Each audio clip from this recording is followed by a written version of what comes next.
ფსალმუნი დავითისა მე-40. ნეტარ არს, რომელმან გულის ხმა ჰყოს გლახაკისა და დავრდომილისაი, დღესა ბოროტსა იხსნას იგი უფალმან. უფალმან დაიცვას იგი და აცხოვნოს იგი და სანატრელ ყოს იგი ქვეყანასა ზედა და არა მისცეს იგი ხელთა მტერთა მისთასა. უფალი შეეწიოს მას ცხედარსა ზედა სალმობისა მისისასა. ყოველი სარეცელი მისი გარე მიაქციე, არა ძლებასა შინა მისსა. მე ვსთქუ, უფალო, მიწყალე მე და განკურნე სული ჩემი, რამე თუ ვცოდე შენდა.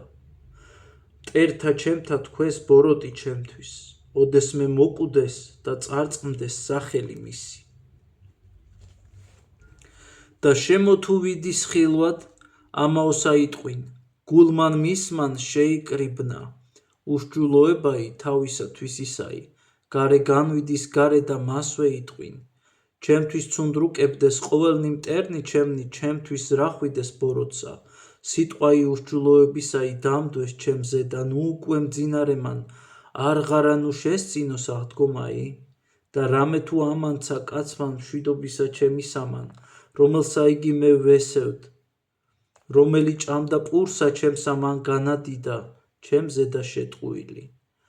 არამედ შენ, უფალო, მიწყალე მე და აღმადგინე მე და მე მივაგო მათ. ამით ვსცან რამე თუ მინებე მე, რამე თუ არა უხაროდის მტერსა ჩემსა ჩემზედა. ხოლო მე უბიწოებითა ჩემი და შემიწყნარე და დამამტკიცე მე შენ წინაშე უკუნისამდე. კურთხეულ არს უფალი ღმერთი ისრაელისაი ამით ერითგან და უკუნისამდე იყავნ. ამინ.